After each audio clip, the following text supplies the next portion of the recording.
And now it's time for something we hope you'll really like. We've had our morning coffee, we've listened to the top 10, we've heard which Magic the Gathering cards have been selling throughout the week. But now it's time for the most compelling analysis of the bottom 10 reserve list cards that no one cares about, that we're buying. Alright, we're back and we're happy to be here and we're prepared to do this, and we would like to thank everybody who's tuning in on the channel, all the Freetrons, and for those of you tuning in on the juice. The juice is in the house and the house is in the juice. I'd like to pick up exactly where we left off the last time we did this. The bottom 10 reserve list cards that no one cares about. Here's where we left off with this man, the Broham, Asian Lieutenant. He was number one on our list last time around. So we're gonna give a quick mention to the Asian Lieutenant before we start here. He essentially gives soldiers fire breathing. No one cares about him. So let's get right into the video. Coming in at number 10, Martin Stromgowld. Here's a guy who's got a lot of history in the game in Ice Age. This was a booyah card when it came out. In Ice Age back in the day, there was a lot of hype around this guy, Martin Stromgowld, in the rare slot. He's coming in at $15. It's going to cost you $15.02 to get this card into your collection. $15.02 is the average, €9, €8 if you want to take a copy of Martin home. Let's read Martin and see what he does for us. If he attacks, all other attacking creatures get +star until end of turn, where star is equal to the number of attacking creatures. If Martin blocks, all other blocking creatures get +star until end of turn, where star is equal to the number of other blocking creatures. When this card was printed, everybody thought this is going to be great in weenie decks, goblin decks, token decks. It's great in Commander. Martin's a legend himself, so he can be your Commander. He is a Commander in a lot of Commander builds. Martin Stromgowld, he's coming in right at the top of our list. Tomorrow we're going to see the top 10 reserve list cards that are selling, but here's a card that's not selling, Martin. Martin's not on anybody's radar, so when you tune in on the channel, here's what we're going to do. We're going to look at cards that no one's looking at. Martin Stromgowld, here's looking at you, friend. And the Asian Crusader. Coming in at number 9, another card from the Homelands set. $1.40 to get this card into your collection. The Asian Crusader coming in at €1, 74 euro cents. The Asian Crusader, also a 2+ star, has the power and toughness each equal to 2 plus the number of weight. Is that heroes you control? No, it's not. It's been errata to say soldiers and warriors. A shout out to Earl of Drummer. This is a card we both like. The Asian Crusader is a Homelands. It's reserved list. It's on the bottom of the list, and no one cares about her. She has amazing art. She costs 4 mana. You drop a couple of easy tokens on the battlefield. It's easily an 8/8 before anybody knows it. Here's looking at you, the Asian Crusader. Another card from the Homelands set. Here's a card no one cares about. But you get poison counters, you're going to really care about this card. Coming in the number 8 slot. Also, if you look back at some of our other videos, price and value are different. Change my mind. Here's a card that has value because it's the only card currently in the game that removes poison counters. And it's on the reserve list and no one cares about it. Leeches. $4.63 to get this card into your collection, or €2, 11 euro cents. Target player loses all poison counters. Leeches deals 1 damage to that player for each poison counter removed this way. It's a sorcery. It's 2 white and 1. No one cares about it, and we're buying it. Coming in at number 6 is the Conch Horn. This is a card that I'm especially fond of simply because of the art on it. I've met Kaya Folio when I was early introduced to the game of Magic, and I really have a lot of appreciation for all the art series that the Folio family has provided for us in Magic the Gathering. Conch Horn. Here's a card no one cares about. It's in the Fallen Empires block. It costs 2 mana, so it goes in any deck. But let's look at the card. It's $4.99 to get this card into the collection, or €5.84. 1 mana. Tap, sacrifice the horn, draw 2 cards, then put any 1 card from your hand back on top of your library.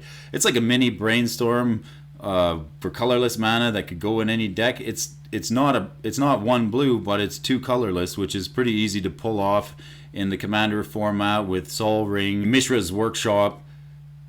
It's just a excellent include in artifact builds where you want to manipulate the top card of your deck for a miracle. Conch Horn coming in at number 6, a card no one cares about, and we're buying it.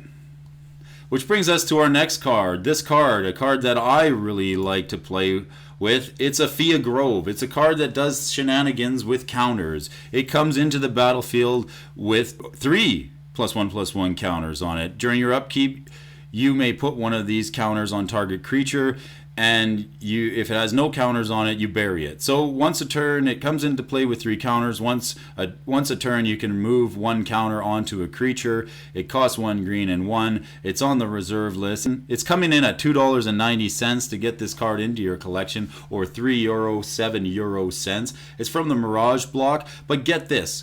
Talking about value, price and value are different. Is this a game mechanic that you think is very good? Well, it might not have been back in the Mirage block, but now since we have things like Populate, and we have the Proliferate, and we have the ability to put more counters or remove counters or replenish counters, double up counters, add more counters on things, the value of this card goes up, and the price hasn't really moved. So a card like this, a Fia Grove, it's coming in on Brody Alfonso's list, the bottom 10 reserve list cards that no one cares about. And this card is on there, so we're buying it. Bringing us up to this next card, Didgeridoo. $28.91 to get this card into your collection. It's €21.93. A lot of history about this card. It was great back in the day in the Homeland set.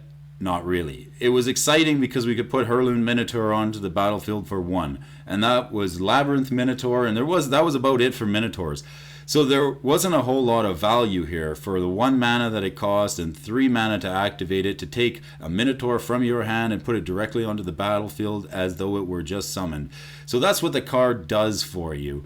It takes a Minotaur out of your hand and puts it on the battlefield. But wait, has this increased in value? I mean, the price would sort of suggest that. It's cost about $30 at this point, but they are printing better Minotaurs. And again, if Minotaurs see some more support in future sets, the Didgeridoo is going to become more desirable. If we ever see a really, really strong Minotaur tribal, like a badass Angrath, that I have been waiting to see, or something that just changes the game where Minotaurs become a serious threat, and we just might see that, the value of this card will increase, and I'm thinking that that's going to affect the price. This is on the bottom of the reserve list. It's one of the cards no one cares about, and we're buying it. The next card on our list from the Homelands block. A lot of cards from the Homelands block, but that just goes to show how underappreciated a lot of these old Homelands cards are. Chain Stasis. Coming in at $3. It cost you $3 to get this card into your collection. €2.63.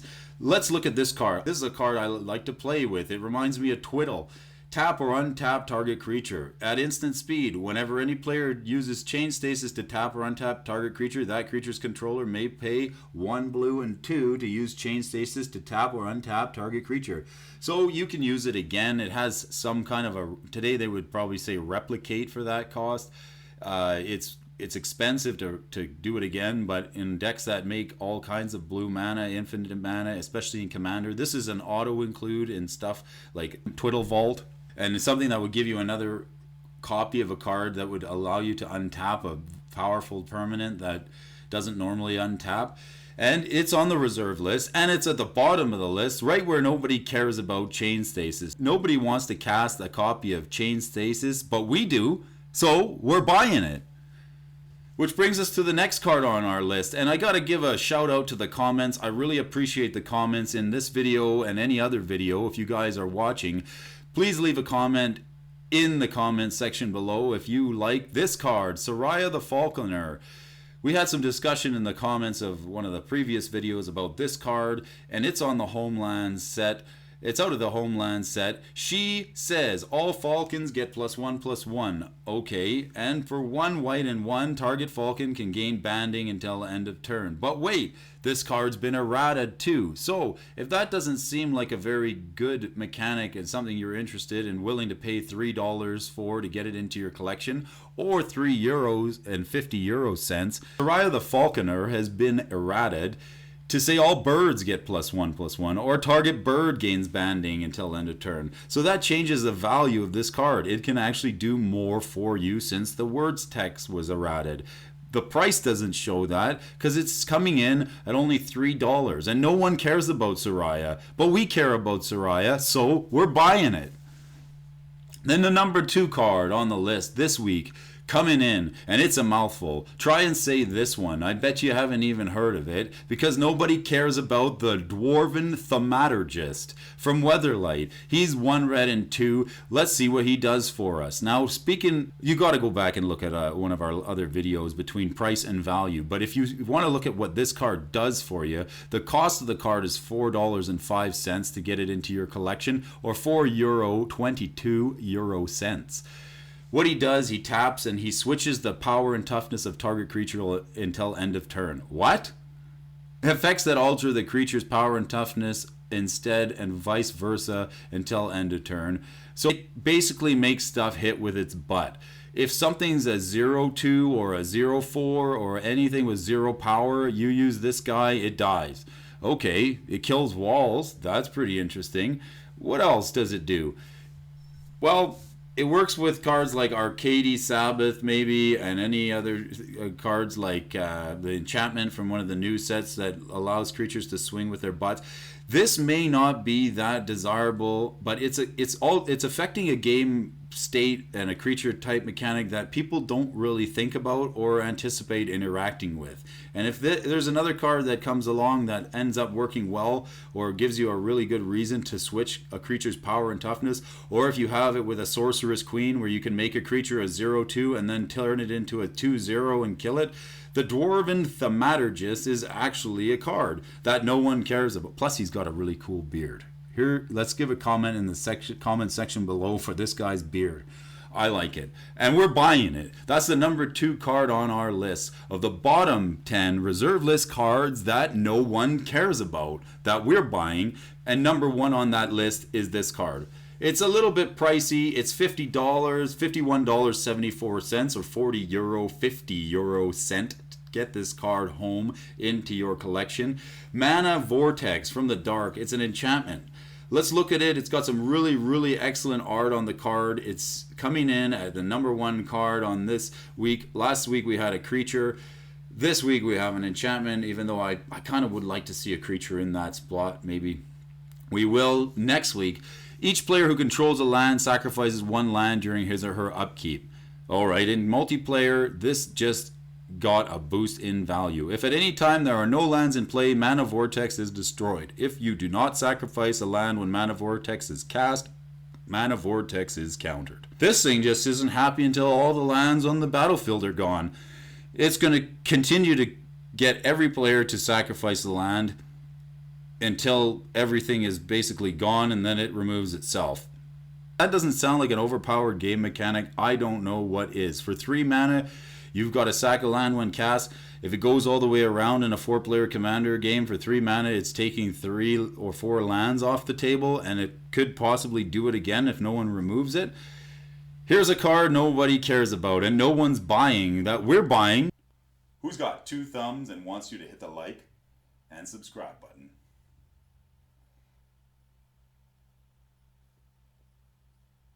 Well, if you like this video and you want to see more videos on the bottom 10, Brody Alfonso's bottom 10 reserve list cards that no one cares about, hit the like and subscribe button. It lets us know that you're watching. And a shout out to all the Freetreons who are watching, and to anybody tuning in on the Jews. Thanks again. This is your host, Brody, at Alphonso Investments, training the eye to look in areas where nobody's looking. Even a turkey can fly in a windstorm. So when people are buying everything on the list and you're looking here and you're seeing cards move, we want you just to take a second and look at the bottom end of things and what cards aren't moving and what cards people aren't buying. And if they look like something you want to add to the collection, go ahead and pick them up. And that's what we're doing here at Alphonso Investments, giving you the most compelling analysis on the reserve list, bottom end reserve list cards that no one cares about, that we're buying. Here's looking at you, Martin.